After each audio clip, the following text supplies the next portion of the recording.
காது கேளாதோர் கேட்கவும் பேச்சற்றோர் பேசவும் ஆண்டவர் செய்கின்றார். நம் ஆண்டவராகிய இயேசு கிறிஸ்துவின் அன்பும் அருளும் அமைதியும் மகிழ்ச்சியும் உங்கள் அனைவரோடும் இருப்பதாக. சகோதர சகோதரிகளே, ஒரு குடும்பத்தில் ஒரு விதவை தாய் தன் ஒரே மகனை வைத்துக்கொண்டு மிக மிக சிரமப்பட்டால், போராடினாள்.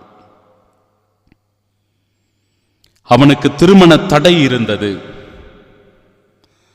எவ்வளவோ காலமாக பல பெண்களை பார்த்த பிறகும் கூட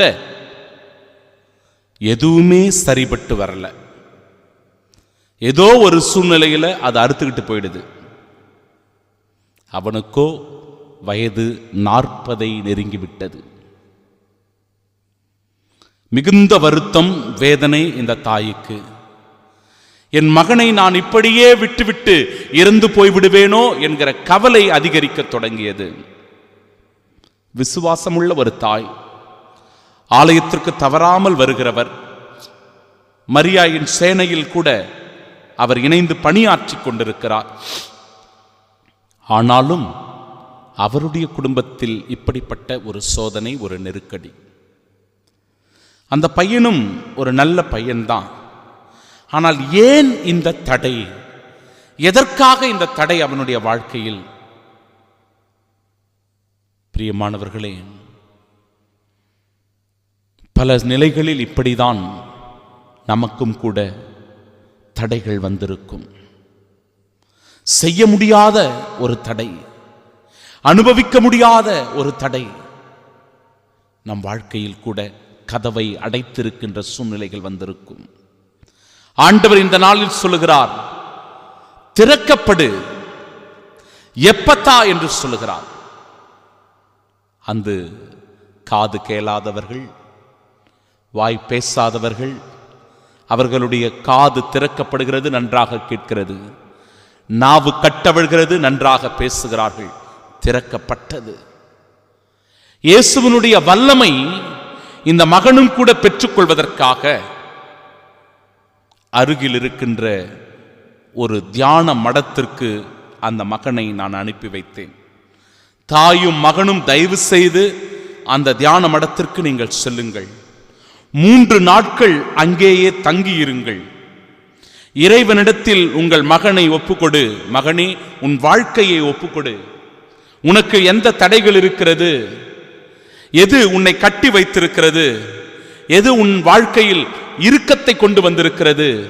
உன் குடும்பத்திற்குள் இருக்கிற சிக்கல்கள் என்ன, பிரச்சனைகள் என்ன, யாம் அறியோம். எனவே உன்னை முழுவதுமாக கடவுளுக்கு அர்ப்பணம் செய், உன் குடும்பத்தை ஒப்புக்கொடு என்று சொல்லி அவர்கள் இருவரையும் அனுப்பி வைத்தேன். அந்த 3 நாள் தியானத்திற்கு பிறகு அவருடைய முகத்திலேயே ஒரு பொலிவை என்னால் பார்க்க முடிந்தது. அவருடைய உள்ளத்தில் ஒரு தெளிவு பிறந்திருந்தது. பிரியமானவர்களே, இன்றைக்கு அந்த மகன் திருமணமாக்கி நலமோடு ஆசீர்வாதமாய் ஒரு குழந்தை பாக்கியத்தோடு வாழ்ந்து கொண்டிருக்கிறார். இயேசுவுக்கே புகழ், இயேசுவுக்கே நன்றி, மரியே வாழ்க. பல நிலைகளில் இப்படிதான் நம்முடைய வாழ்க்கையிலும் சில தடைகள் வரும். வியாபாரத்தில் தடை, உறவுகளுக்கிடையே தடை, குடும்பத்தில் பிரச்சனைகள், சிக்கல்கள், கதவுகள் அடைக்கப்பட்டிருக்கும். அந்த திறக்கப்படாத கதவுகளை எல்லாம் ஆண்டவர் திறக்கின்றார். அந்த உடைக்க முடியாத எல்லாவற்றையும் ஆண்டவர் சுக்குநூறாக உடைத்து போட்டு அந்த கட்டுகளை எல்லாம் விலகச் செய்கின்றார். ஆண்டவரின் மீது முழுமையான நாம் நம்பிக்கை வைக்க வேண்டும். ஆண்டவருக்கு அர்ப்பணிக்கப்பட்டிருக்கிற இந்த நாளில், அவருடைய தூய இருதயத்திற்கு மிக நெருக்கமாக இருக்கின்ற இந்த நாளில் நம்மை அர்ப்பணம் செய்ய வேண்டும், நம் குடும்பத்தை அர்ப்பணம் செய்ய வேண்டும், நம் வாழ்க்கையை அந்த இயேசுவின் தூய இருதயத்திற்கு ஒப்பு கொடுத்து செபிக்க வேண்டும். அப்பொழுது நம் உள்ளம் மகிழ்ச்சியால் நிறைந்திருக்கும், இரக்கத்தை பெற்றுக்கொள்ளும். ஆண்டவருடைய மன்னிப்பில் ஆசீர்வாதமாய் நாம் ஒவ்வொருவரும் வாழ்ந்து கொண்டிருப்போம். இன்றைய நாளினுடைய முதல் வாசகம் தெளிவாக சொல்லுகிறது. இதோ சாலமோனுடைய அந்த அரசை எடுத்து ஆண்டவர் யெரொபெயாம் என்கிற ஒருவருக்கு கொடுக்கிறார். ஒரு படை வீரனுக்கு ஒரு மிக பெரும் ஒரு பொறுப்பை தருவதை பார்க்கிறோம். ஒரு புது சால்வை ஒன்றை அவருக்கு அணிவித்து அதன் வழியாக 10 குலங்களுக்கு இனி நீ அரசனாய் இருப்பாய் என்கிற ஆசீர்வாதம் அவருக்கு தரப்படுகிறது. இரக்கத்தின் அடிப்படையில், கருணையின் அடிப்படையில் இதோ சாலமோன் குலத்திற்கு கூட